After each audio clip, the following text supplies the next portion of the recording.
Welcome to The Good Life, a proud member of the MPods Network. I'm Patrick Harney. Thank you for stopping by.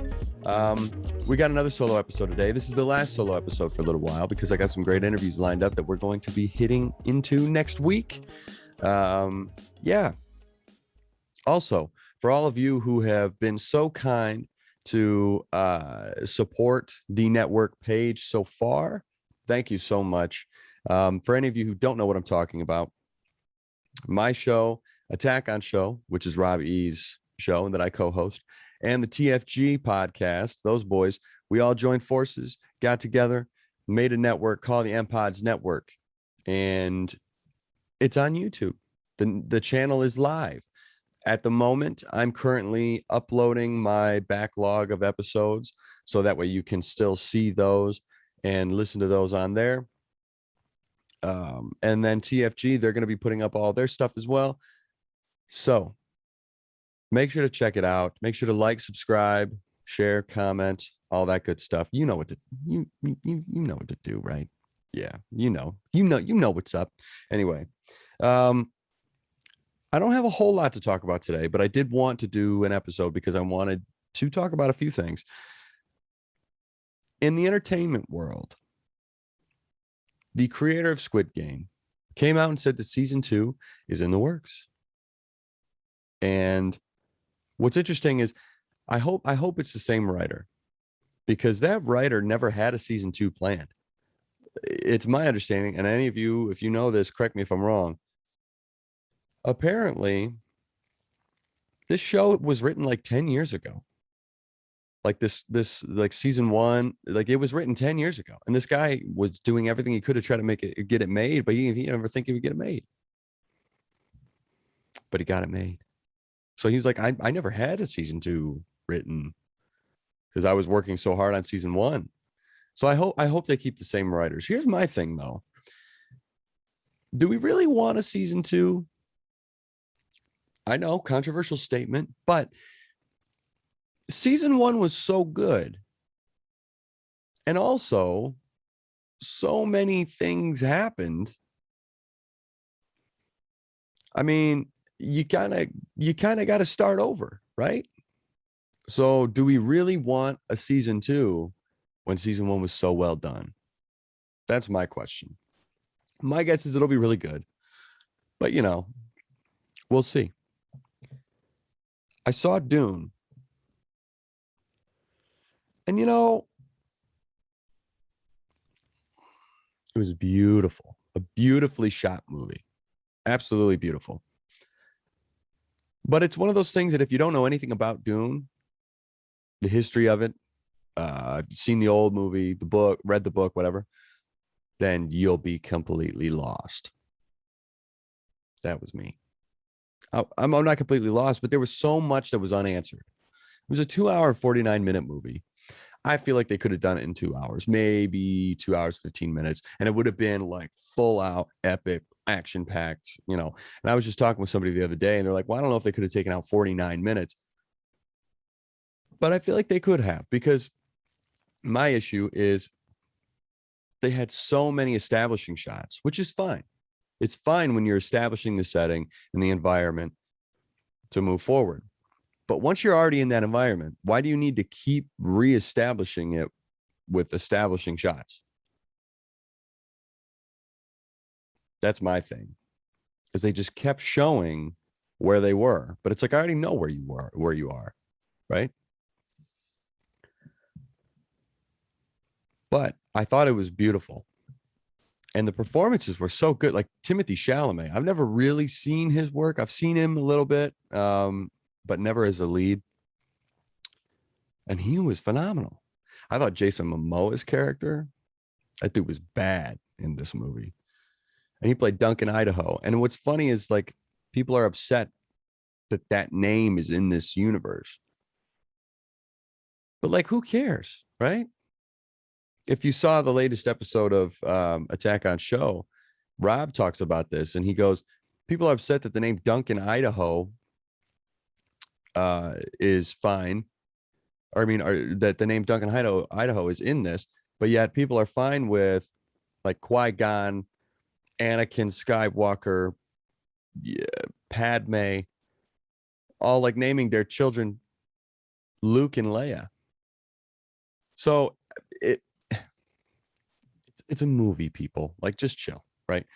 But no, I thought the action in it was good. I wanted more of it, though. The action sequences I thought were too short to me. But beautifully shot movie. A lot of big names that had small parts in it, which was interesting. And the other thing too is like when we were watching it, because I saw it with my girlfriend, we went to the theater to watch it. Which, by the way, that's definitely a movie you need to see in the theater.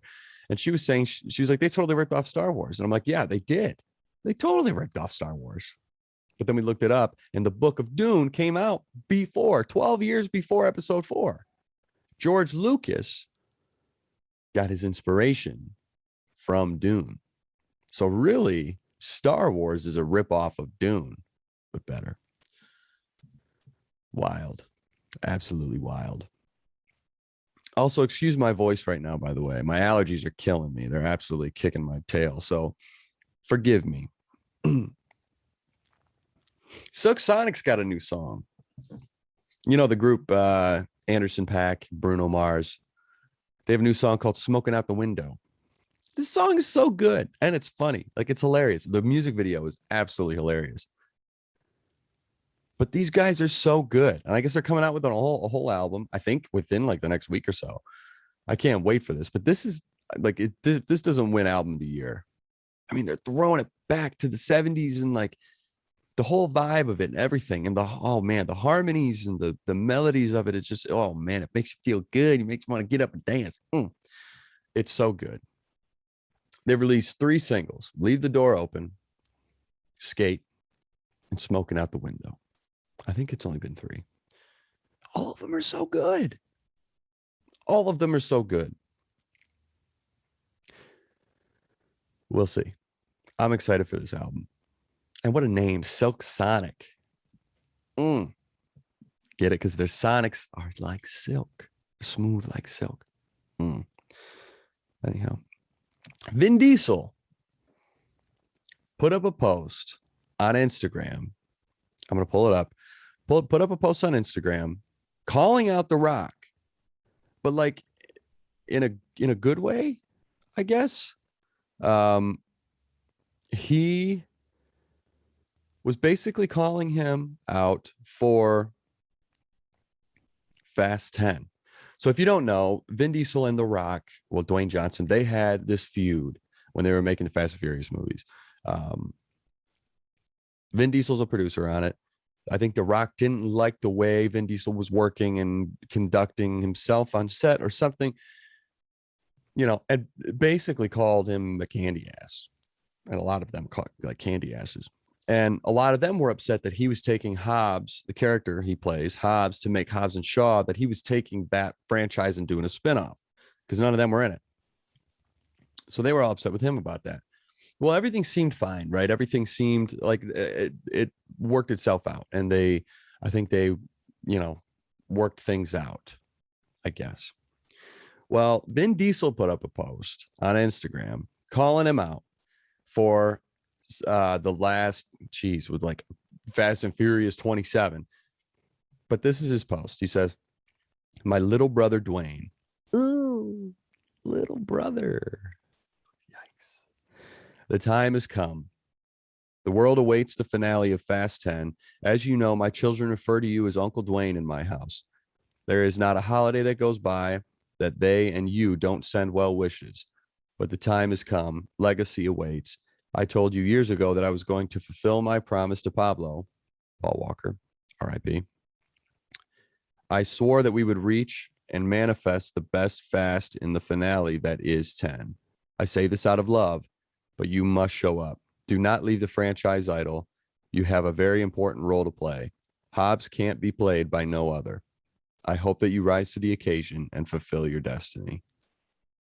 Damn. That's a hell of a post. But, you know, he could have just texted him that. But I think I get why he's doing it. I think I do. I think I get why he's doing it because he's kind of backing him into a corner. Not sure if that's the best way to go about things, considering their past, but he's backing him into a corner. basically making it so like fans are freaking out. Like there was 27,000 comments on that post. Almost 2 million people liked it.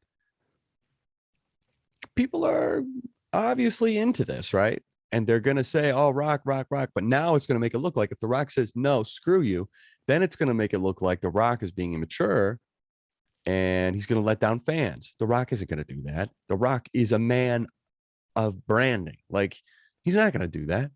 So he's going to be in the movie. He's going to be in the movie. 100%. He's going to do it.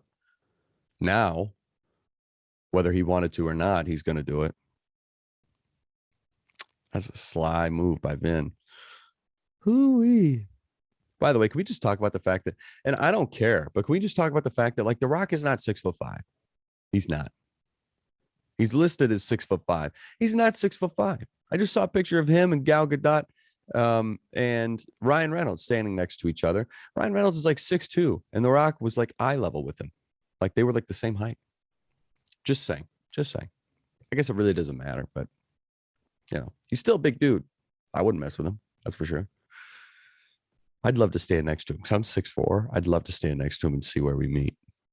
Then I'd be like, you son of a, you're not 6'5". Anyway. Yeah. Ooh. The new Spider-Man poster came out and it has the Green Goblin in the background in the air. Willem Dafoe's Green Goblin. I can't wait. There's it comes out December 17th. They're saying, I guess there's a dispute between Marvel and Sony about whether or not they should introduce Andrew Garfield and Tobey Maguire in the next trailer or not. That's why there hasn't been another trailer. Honestly, I say leave it. Don't even do another trailer. Just let the movie come out.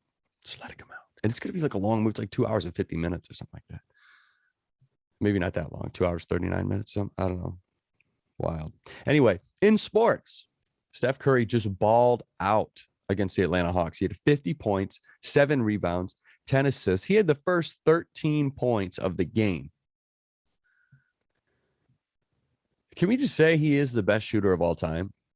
100%. He is the best shooter of all time. He has like every shooting record and like first, second, third, fourth, fifth place. Like he just continually beats his own record. Man's got championships. I mean, he's going to go down as one of the greatest basketball players of all time. Not the greatest. One of the greatest. Actually, I think he just made the list, the top 75 list, which, by the way, I was pissed that Tracy McGrady didn't make it. That's BS. He's easily one of the best or one of the top 75 or 100. It's Bush League. Anyhow. Yeah. Aaron Rodgers. Whoa. It's going crazy around him right now. I'm not going to say one way or the other how I feel. But, man, he is getting slammed. I don't know all the information. That's really why I'm not going to give like an opinion on it. This is what I know so far, is that he's not vaccinated. And he, I guess, gave the impression that he was, and people are pissed about it. But, like, who cares? Like, he isn't. That's his choice. Okay. I also understand the NFL, like, looking to fine him or something, because I guess it's one of those things where it's like any business. They have the right to try and, or they have the right to do whatever they want to do with their business. The NFL is a business. That's all it is. It's just a business. So if they want to mandate all their players to have a vaccine, then fine. That's their choice. But I don't know if I necessarily agree with it, but it's their choice. I mean, it's, but yeah, I mean, he's getting slammed. And he says that he's allergic to an ingredient in the mRNA or something like that. I'm butchering all the information. Like, 'cause I'm an idiot. Don't worry. Don't listen to me. But yeah, I don't, but like the companies that he works with, like State Farm and everything, like they're all distancing themselves from him. Here's my take on it. what I think is interesting is that the NFL has no idea what to do about this because he is like one of the best players in the NFL. He makes them a lot of money. They don't want to lose that. Apparently, they kept it a secret for a while. The Green Bay Packers did too. Like, it's all a money thing, people. That's the biggest thing. It's all a money thing. Take a look. Use your eyeballs. Come on, man. It's all money. Money, money, money, money, money, money, money, money. Sorry for that. Yeah. I don't really know how I feel about this. I like Aaron Rodgers. I like in terms of like I like watching him play football. I do. He's gotten me a lot of wins this season for my fantasy football league as well. But yeah, you know, because it is what it is. It'll all get ironed out. All the information will come out. And when that does, then, you know, people can make their decisions. But people won't. They'll make their decisions now before everything comes out because that's what people do nowadays. Yeah, I don't know. Okay, this is a story that I'm really, really excited about.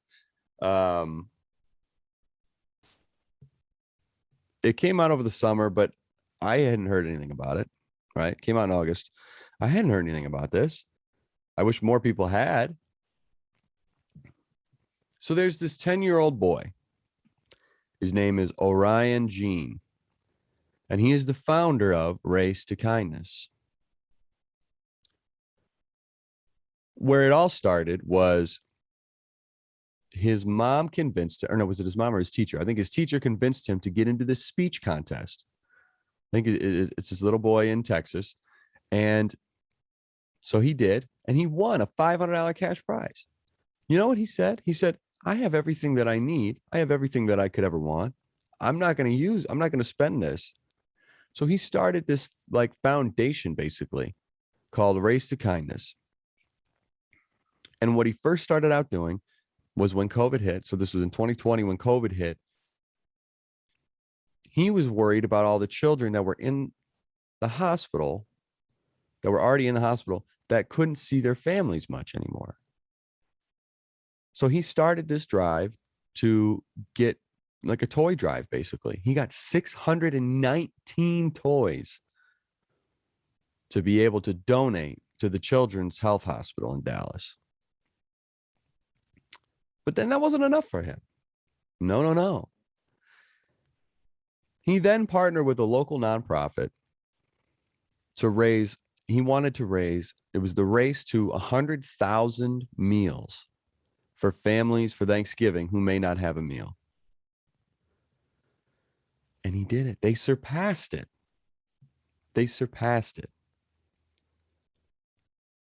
And then his latest goal was that he's worried that children aren't reading enough anymore. Like books, real books. You know, like the ones with the papers and like the binding. And he said that he even quoted that there's been studies that have shown that children learn better from real books than they do any sort of technology. Like they absorb it better. He wanted to raise 500,000 books. I guess it ended in August, but I tried looking up. I haven't been able to see if they got their goal or not. But I hope they did. I really hope they did. And this young man has even written a book himself called A Kid's Book About Leadership. And you can buy it if you go to racetokindness.com. I'm going to put a link down in the description because I want to help this kid out. This kid is like an inspiration. He is well, like wise beyond his years, truly. So I'm very happy to see stories like that. And I'm more than happy to share them because I think stories like this need to be shared. And people like this need to be known about, you know? I mean, when a kid, a 10-year-old kid, a fifth grader, is thinking about how he can change a nation with kindness. Come on. What 10-year-old, what were you thinking about when you were 10 years old? When I was 10 years old, I was like thinking about like basketball and football and girls. Like, yeah. Orion, you're an inspiration, buddy. And thank you for what you're doing. Keep it up. Everybody, that's all I got. That's all I got for this episode. I'm excited because to let you know, I've got interviews coming up with the Ivana Chubbuck. She's a world-renowned acting teacher with her own studio, the Ivana Chubbuck Acting Studio, based out of California, but there's studios all over the world, literally all over the world. Her technique is being taught everywhere. She's worked with the biggest names in Hollywood, and I can't wait to sit down and talk with her about her technique and why it works and all that. And then I have the director of the show that I am in, which is called All Is Calm, The Christmas Truce in 1914. Chad Swan Badgerow is going to be on the show as well. We're going to talk about the show. We're going to talk about the history behind it, or the story behind it, why he decided to do it, all of that kind of stuff, and then how we know each other. And then I've also got an interview coming up with a gentleman. His name's Alexander Kane, who lives down in Georgia, and he is a film producer and works on some really, really sweet movies, some sick action movies, Bruce Willis films, and like Frank Grillo. And so I'm really excited to talk with him. We've been trying to schedule this for a while now, and I'm glad we're finally able to do it. So yes, be on the lookout for those, and make sure to like, subscribe, share, comment, hit the notification button so you can be alerted when a new episode comes out. Make sure to check out MPod's Network YouTube page, as well as Facebook page, and the Good Life of Patrick Harney Facebook page and Instagram. I'm now on Instagram as well, so go ahead and give that a follow. Don't know what this was for, but anyhow. All right, that's it. See you next week.